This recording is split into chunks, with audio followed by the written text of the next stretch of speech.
up arrive in the canyon. That's where I long to be with my three good companions. Just my rifle, pony and me.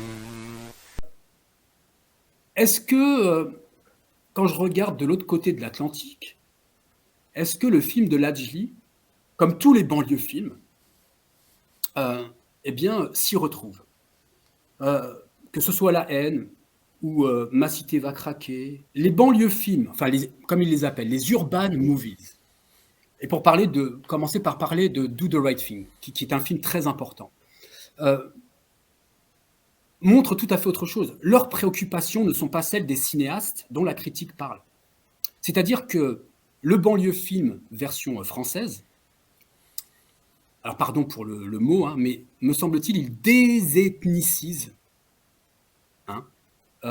la banlieue. Leur problème n'est pas un problème de type ethnique. C'est-à-dire que les réalisateurs beurre, pour les qualifier comme certains critiques l'ont fait au début, les réalisateurs beurre ne vont pas s'intéresser à la vie des beurs simplement. Non, non. Ce qui les intéresse d'emblée, c'est les phénomènes de déclassement social. Mehdi Charef, Exactement. Mehdi Charef, Dans le théorème Charef. d'Archimède, exactement. Et donc, ce n'est pas du tout le problème des rapports ethniques, ce n'est pas du tout ce que voit la critique dans ces films-là, c'est-à-dire la critique le plus souvent se pose la question, enfin voit ces films-là en se posant la question, voilà, comment un individu vit la fracture culturelle qui est la sienne, c'est-à-dire un individu qui serait pris dans une logique binationale, la France, le Maghreb, hein, voilà, comment s'en sortir quand on se trouverait dans cet entre-deux-là. Me semble-t-il, ce n'est pas la problématique de ces cinéastes-là, c'est les problèmes de déclassement sociaux. Dans le cas des urban movies, au contraire, on est dans un cinéma qui se pose frontalement la question du vivre ensemble, mais au sens très ethnique du terme. Le film de Spike Lee, Do the Right Thing, est très précieux, comme les suivants, et qui montre que ce rapport-là va évoluer en quelques années aux États-Unis. On est en 89, Do the Right Thing, et qui nous montre la vie dans un quartier. On est à Brooklyn, un quartier que connaît bien son réalisateur Spike Lee, qui joue dans le film, qui interprète le rôle de Mookie. Alors Mookie, c'est intéressant ce choix de nom. Mookie, c'est un joueur de la NBA des années 90, pas très connu, parce que c'est un défenseur. C'est quelqu'un qui est plutôt qui ferme le jeu, qui est sur la défensive. Ce que nous montre Spike Lee à travers son personnage. Jusqu'à un certain moment, c'est-à-dire jusqu'à ce que ça dérape, les rapports ethniques entre les uns et les autres, Mookie fait le lien entre tous les habitants du quartier. C'est le seul, pratiquement, qui fait le lien entre tous les habitants du quartier. Il ne fait pas de choix. Il ne fait pas de choix. Il passe des uns aux autres. Ce film, il est absolument précieux.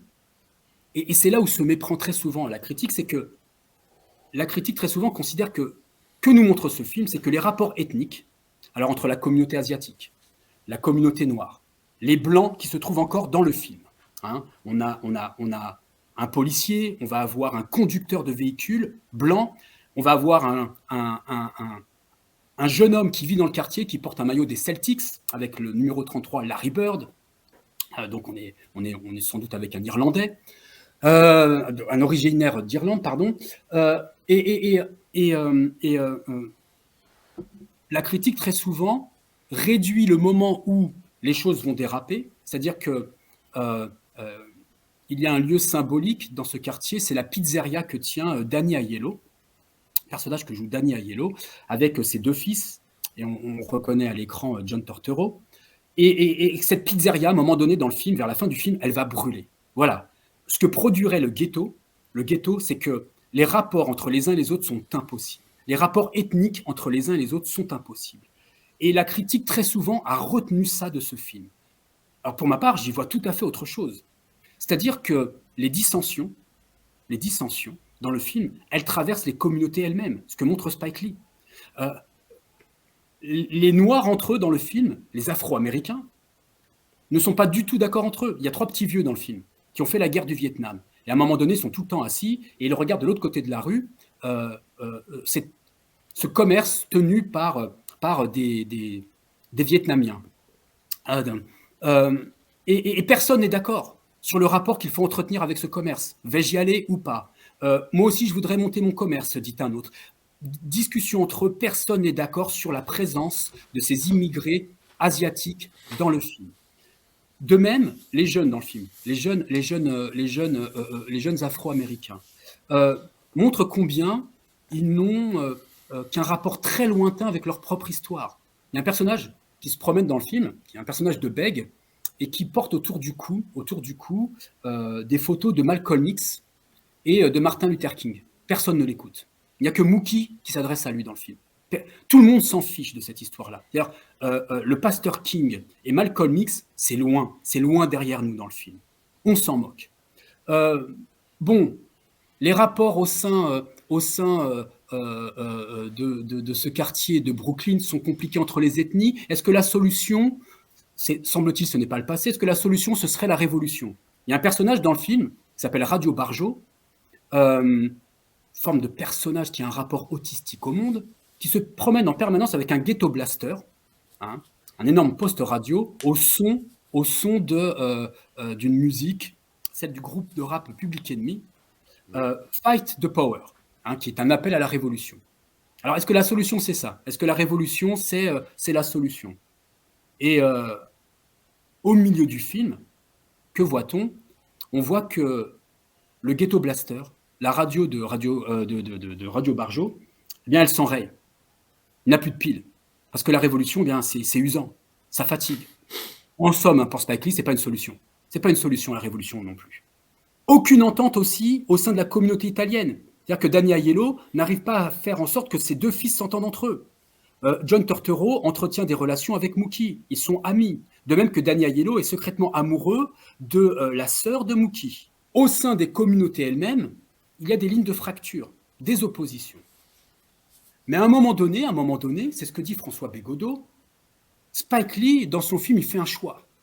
À un moment donné, quand ça dérape, c'est-à-dire quand on se retrouve au sein de la pizzeria, que Radio Barjo laisse le son trop fort de son ghetto blaster, que ça fatigue les oreilles du patron, joué par Danny Aiello, que Danny Aiello sort sa batte de baseball, qu'il détruit le ghetto blaster de Radio Barjo, que tout le monde se retrouve à l'extérieur de la pizzeria, que ça s'enflamme. À un moment donné, Mookie prend une poubelle, enfin pas que ça s'enflamme, avant que ça s'enflamme. Il prend une poubelle et il la jette sur la devanture de cette pizzeria. Et puis, les choses dérapent. Voilà. La conclusion de la critique, c'est ce qu'on retrouverait en banlieue, c'est qu'à un moment donné, les rapports entre les uns et les autres, eh bien, se réduiraient à la voiture qui brûle, à ces éruptions, ces phénomènes d'éruption de violence en permanence. Me semble-t-il, ce n'est pas du tout ce que montre à l'écran Spike Lee. Ce qu'il fait brûler ici, c'est l'espace du ghetto. C'est-à-dire que la pizzeria dans le film, c'est l'endroit qui symbolise la ghettoisation, la logique d'enfermement. Pour preuve, Danny Aiello et ses fils, pendant tout le film, ne sont montrés qu'à 2 reprises à l'extérieur du restaurant. Une première fois à l'ouverture de ce restaurant, et puis une fois que le restaurant aura brûlé. Et puis après, on ne les voit jamais plus à l'extérieur du restaurant. Et là, il y a une logique d'enfermement dans ce restaurant que fait brûler, que fait sauter le personnage de Mookie. Le film ne se termine pas d'ailleurs sur cette image de violence, pardon. Mais alors, pardon, excuse-moi David, mais alors ça, c'est intéressant parce que ça renvoie à ce que tu me disais une fois hors caméra, et je pense que tu vas en parler après. C'est par rapport au... En fait, ce restaurant dans Do the Right Thing, ce serait, en gros, dans les banlieues films français, ce serait comment on appelait ça, les halls d'entrée, enfin les entrées des immeubles en fait. C'est ça qui représente la ghettoisation. Il y aurait une logique d'enfermement à quoi l'on réduirait des individus vivant en banlieue et qui pourrait être symbolisé par ce hall d'immeuble. Ce fameux hall. Ce fameux hall d'immeuble, tout comme ce que symboliserait la destruction de la pizzeria, eh bien, pourrait être transposé en contexte français à tous ces phénomènes de violence que l'on peut voir dans La Haine ou dans Ma cité va craquer. Sauf que, ce que fait sauter littéralement Spike Lee à l'écran, c'est le ghetto. Le ghetto n'est pas une solution. La fin du film, elle se termine comment? On a Mookie qui vient trouver à l'extérieur de cette pizzeria qui a brûlé la veille, on est au petit matin, qui vient lui réclamer son dû, son argent de la semaine. Et là, on peut voir que le seul rapport, peut-être on pourrait dire le seul rapport possible, c'est pas un problème de noir et de blanc, mais c'est la couleur verte du billet. Hein, il lui donne son argent. Mais une fois son argent donné, eh bien, ils restent là et ils discutent entre eux. Manière de dire que, au fond, la solution, elle est là. La solution, elle est là, dans une mixité. C'est ce que va dire Malik Shiban, qui reprend lui-même ce film Do the Right Thing pour dire combien son cinéma s'est inspiré de Do the Right Thing, mais pour montrer que seule la mixité est une solution possible aux problèmes que l'on pourrait rencontrer dans les quartiers populaires. Pas la ghettoisation, pas la communautarisation. Et ce que semble montrer le film de Spike Lee, qui est très intéressant de ce point de vue-là. 2 ans plus tard, alors pardon, chez Spike Lee, c'est aussi très intéressant, c'est que l'amour que se portent les individus les uns aux autres, est une voie possible. Hein, il y a de l'amour, hein, il y a des rapports amoureux. Il y a un vieux personnage qui s'appelle le maire dans le film, et puis une vieille femme qui s'appelle Madame Sourire, il tente de la reconquérir. Danny Aiello lui-même est amoureux. Bref, on est dans des rapports de amour-haine. On est un peu chez La Nuit du chasseur de Charles Laughton, hein, avec cette fameuse image de Robert Mitchum, hein, Love and Hate. Voilà. Comment faire? Quel choix faire? Il y a encore une issue possible, hein, à l'effet ghetto. 2 ans plus tard, les portes se referment. On est dans le film de John Singleton, Boys in the Hood. On est en 91. Et ce film, il est très intéressant, et pour montrer combien on n'est pas du tout, mais pas du tout, dans le banlieue film français, c'est que, notamment, ce qui est très très intéressant, alors John Singleton, hein, le réalisateur, au fond ici, propose un film qui est très autobiographique. Il raconte sa vie et comment il est sorti du quartier. Alors, chose intéressante, chez Spike Lee, on était à New York, hein, sur un bord des États-Unis. Là, on se retrouve à l'autre bord des États-Unis. On est à l'ouest. On est à Los Angeles, dans un quartier fameux qui s'appelle Compton, qui va voir naître notamment un groupe de rap très intéressant qui s'appelle NWA. Et on retrouve l'un des membres de ce groupe dans le film qui s'appelle Ice Cube. Et le film raconte donc la vie de jeunes hommes dans ce quartier, depuis qu'ils sont enfants, jusqu'à leur entrée à l'âge adulte. Et donc on a 2 frères, on a Ice Cube et son frère, enfin son demi-frère plutôt, et puis on a le personnage qui est joué par John Singleton, et qui est censé illustrer son propre parcours et comment il est sorti du quartier de Compton pour devenir le réalisateur qu'il est. Tu veux dire le personnage joué par Cuba Gooding Jr., qui est censé représenter John Singleton. Exactement. Et la manière dont est montré le film dès le départ montre combien on n'est pas du tout dans le banlieue film façon française. On a les 3 copains qui se rendent à l'école. L'un qui demande: tu as fait tes devoirs hier? Oui. Puis un autre qui dit: t'as entendu cette nuit les coups de feu? Parce qu'un jeune homme noir a été tué par un autre noir. Et puis on a des chiffres qui s'affichent sur le nombre de noirs qui tuent d'autres noirs à l'écran en début de film. Bref, il y a une discussion entre ces enfants qui vont à l'école. Et ce qui est très intéressant, c'est que, et durant tout le film, le discours des enfants est parasité sans cesse par des bruits de pales d'hélicoptères qui tournent en permanence au-dessus du quartier, hein, de cette fameuse police de Los Angeles, la LAPD. Et en permanence, ces bruits de pales d'hélicoptères vont venir parasiter les discussions des uns et des autres. C'est-à-dire les scènes de vie ordinaires, scènes de repas de famille, discussions entre les gamins, bruit de pales d'hélicoptères, bruit de balles aussi, et qui montre que la vie dans ce quartier de Compton, l'espace comme le temps, sont contaminés par l'effet ghetto. Cet effet de resserrement. Le fait qu'il y ait en permanence des bruits de pales d'hélicoptères, que la police, pas par la police, que l'armée s'invite via les écrans en proposant un recrutement aux jeunes hommes comme seule voie de salut. Hein, on voit des messages publicitaires de l'armée défiler à l'écran, sur un écran de télé, chez l'un des 2 frères, hein, celui qui est un bon joueur de football américain.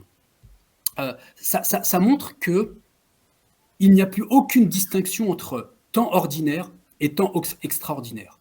Plus aucune distinction entre le quotidien et ce qui est exceptionnel. Entre temps de paix et temps de guerre. On a le sentiment d'être en permanence en temps de guerre dans un territoire qui pourtant est censé être en paix.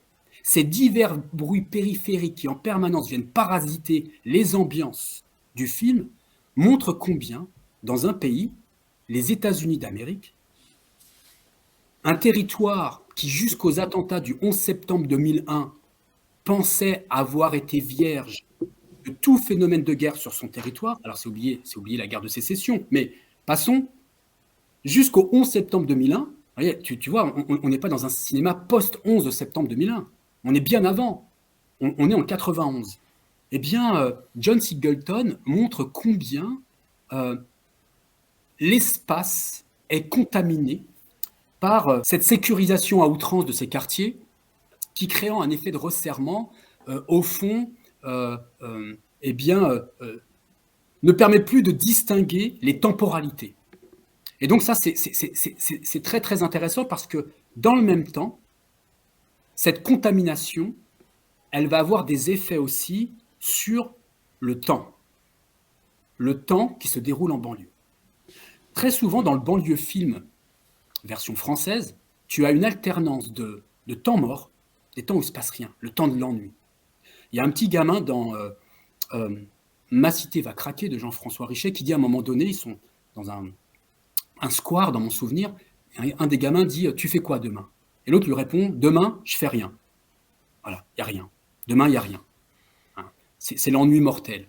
Dans La haine, on voit souvent Vince, à certains moments, le personnage de Vince, joué par Vincent Cassel, allongé. Des temps d'ennui. On les voit aussi dans un bac à sable, il ne se passe rien, des discussions auxquelles on ne prête pas vraiment l'oreille. Il y a un ennui. Et puis, à d'autres moments, ça bouge, ça va dans tous les sens. On a une alternance de temps mort et de temps d'accélération et de décélération. Dans le film de John Singleton, c'est très différent. Il n'y a plus de temps mort. Il n'y a plus d'ennui possible. C'est-à-dire que le temps mort devient un temps véritablement mortel, où on peut se faire possiblement tirer dessus. Là aussi, le temps est contaminé. Le film se termine comment ? John Singleton lui parvient à sortir du quartier. C'est le seul survivant.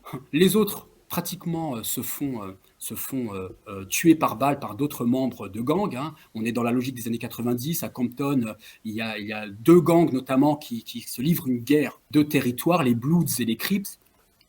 Et on est dans cette logique-là. Mais bon, bref, il y a encore une porte de sortie, mais qui délivre un message problématique. Pour moi, c'est que, au fond, dans le film, seul le meilleur, seul celui qui a le plus de talent, s'en sort. C'est John Singleton. Tous les autres sont réduits à demeurer dans le quartier. Lui, il va sortir du quartier. Il est plutôt intelligent, il est plutôt brillant à l'école, et lui peut s'en sortir, mais en raison de ses aptitudes naturelles, du talent qui est le sien, et qui lui permet de sortir. 3 ans plus tard, toujours dans cette Urban Movies, on a un autre film que cite tout le temps la critique pour le rapporter à ce que le banlieue film façon française présenterait. C'est le film des frères Hughes, on est en 94, je crois, Menace to Society. Alors cette fois-ci, l'effet ghetto se resserre tout à fait, plus de porte de sortie. Il y a une histoire d'amour entre le personnage qui est joué par Jada Pinkett Smith et le héros du film, où à un moment donné dans le film, cette jeune femme propose à ce jeune homme de sortir du ghetto, d'aller trouver du travail ailleurs. Et malgré qu'il finisse par adhérer à ce projet-là, il finira tué. Il ne sortira pas du ghetto. Il est impossible de sortir du ghetto. D'ailleurs, dans tous ces films-là, c'est très intéressant, Boys in the Hood et Menace to Society, la police, en permanence, quand les jeunes noirs se rendent dans le centre-ville, elles ne les contrôlent pas simplement pour les contrôler, c'est pour les ramener immédiatement vers le ghetto. Elles les reconduisent immédiatement vers le ghetto, pour ne pas en sortir. Plus de porte de sortie possible dans Menace to Society, qui montre autre chose de très intéressant, me semble-t-il, dans son entame, dès le début du film. On a deux jeunes hommes qui rentrent dans une sorte d'épicerie tenue par des Coréens, des Vietnamiens, je ne sais plus bien, par des personnes d'origine asiatique. Deux jeunes garçons qui rentrent dans cette épicerie pour y acheter de la bière. Et puis à un moment donné, l'un des deux jeunes hommes sent un regard suspicieux de la part des propriétaires des lieux. Et puis ça l'agace, ça l'énerve fortement, les choses déraillent, il sort une arme, il braque son arme sur cette personne, et il finit par tirer. Voilà, il finit par tirer et tuer cette personne. Et les deux jeunes hommes s'enfuient. On a une voix en off, c'est celle de l'autre jeune homme qui dit quoi? Il dit, bien voilà, la vie du quartier, c'est ça. Alors, j'étais entré pour acheter de la bière, j'en ressors complice de meurtre et de hold-up. La vie dans le quartier, c'est quoi? C'est qu'on ne savait jamais de quoi demain sera fait. On ne peut pas prévoir à l'avance la conséquence de ses actions. C'est très très intéressant. On est aux États-Unis d'Amérique et le message qui est délivré là, c'est que dans un pays où normalement les individus, parce qu'on est dans un rapport où les relations entre les uns et les autres sont plutôt sécurisées, où normalement, dans un pays libéral, et ce qui caractérise un pays libéral, c'est qu'on peut prévoir à l'avance la conséquence de ses actions, on sait de quoi demain sera fait. Eh bien, ce demain, cette projection-là, elle est empêchée d'emblée dans le film. Et les frères Hughes ne cessent pas de montrer cette logique d'enfermement. Impossible de se projeter, impossible de prévoir à l'avance la conséquence de ses actions. Ça veut dire quoi concrètement? Je ne suis pas un individu libre.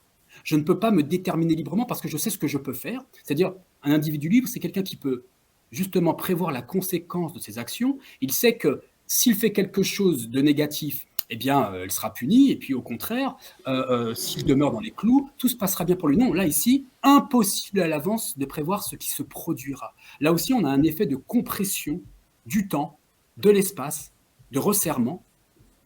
Et pour terminer sur ces trois films, me semble-t-il, Do the Right Thing, Menace to Society et Boys in the Hood, ce sont des films qui finalement repensent la logique du road movie, qui est essentielle dans le cinéma nord-américain. Il y a une réflexion sur le road movie, et qui est montrée par Spike Lee, une fois encore, on est à deux endroits de la frontière nord-américaine, à l'est et à l'ouest. Spike Lee nous montre, dans Do the Right Thing, dans un espace qui est censé être ouvert. On est à New York, la cosmopolite. C'est l'image, on peut la discuter, mais c'est l'image qu'on peut en avoir. C'est Ellis Island, c'est là par où arrivent dans America, chez Kazan, les immigrés d'Europe pour ensuite aller essaimer sur tout le territoire nord-américain. Eh bien, il nous montre que dans un espace censé ouvert, celui-ci est fermé. Et est-ce que ça produit? Et est-ce qu'on peut s'en tenir là? Donc, dans un espace censé ouvert, il nous montre une logique de fermeture. À l'autre bout de la frontière, les frères Hughes et John Singleton nous montrent dans un espace censé être fermé s'il existe une possibilité d'ouverture. Comment c'est symbolisé dans les deux films? Par l'utilisation qui est faite par chacun de ces réalisateurs des véhicules. À l'ouest, les frères Hughes, à Los Angeles, ça circule beaucoup. La police, les jeunes, dans leurs véhicules. On voit beaucoup de véhicules qui circulent, mais il y a une incapacité à sortir du ghetto. Il y a un effet boucle. On est dans le film, me semble-t-il, de Richard Sarafian, Point limite zéro. Ouais. On n'arrive pas... Je veux dire, ça tourne en boucle. L'énergie est comprimée. Elle est compressée, cette énergie. Chez Spike Lee, il y a une quasi-absence de véhicules. Ou quand les véhicules sont montrés, ils sont montrés à l'arrêt. Tu as le véhicule des policiers, et ils sont dans le ghetto, et ils stationnent. Et puis à un moment donné, il y a un véhicule qui stationne, qui roule dans le quartier de Brooklyn, et il est arrêté par des gamins qui sont en train de jouer avec une bouche à incendie qu'ils ont ouverte, et ils lancent de l'eau sur ce véhicule. Et le véhicule est arrêté, il est stoppé. Ce faisant, Spike Lee nous dit, impossibilité de circuler. On ne sortira pas du quartier. C'est très très intéressant parce que le road movie, dans le cinéma nord-américain, montre quoi? Il montre que des individus, ceux qui ont gagné l'Ouest, en se frottant à la frontière, hein, en se frottant au fameux wilderness, c'est-à-dire à l'Ouest sauvage, eh bien c'est le moment où des individus, en allant vers l'Ouest, en allant vers la frontière, c'est le moment où les individus, en se confrontant au danger de la frontière, sans avoir d'autre recours que leur propre force et Dieu, pas d'institution, Dieu et la manière qu'ils auront de réagir aux événements qui se produisent sur cette frontière, c'est le moment où, en étant sur cette frontière, ils vont se révéler, ils vont pouvoir révéler leur humanité, c'est-à-dire devenir des hommes et au fond pas des hommes, des Américains. Eh bien cette frontière, gagner la frontière, dans les deux films, elle est empêchée. C'est-à-dire qu'on a affaire à des individus qui sont montrés par Spike Lee, les frères Hughes, et puis John Singleton, qui sont en incapacité de se frotter à leurs frontières. La frontière est empêchée. C'est notable, la plupart du temps des jeunes hommes, hein, ce ne sont pas des adultes, ce sont des jeunes hommes, se posent la question de leur entrée dans le monde adulte, et cette entrée-là, elle est empêchée. Cette possibilité-là n'est pas offerte. Il me semble difficile de pouvoir transposer en permanence ces trois films à la façon dont le banlieue film serait montré pour sa part en France. Il y a des logiques différentes, des thématiques qui ne sont pas les mêmes, du moins ça ne se recoupe pas. Et donc, ça me semble être une facilité critique qu'en permanence de rabattre les uns sur les autres, comme s'ils disaient la même chose, comme si la banlieue, au fond, de New York à Los Angeles, en passant par les quartiers nord de Marseille, le Panier, toute la région parisienne, quelque banlieue que ce soit, les problématiques comme les thématiques soient les mêmes. Non, c'est bien plus divers que ça, et donc bien plus intéressant que cela. In the canyon, that's where I long to be, with my three good companions, just my rifle, pony and me.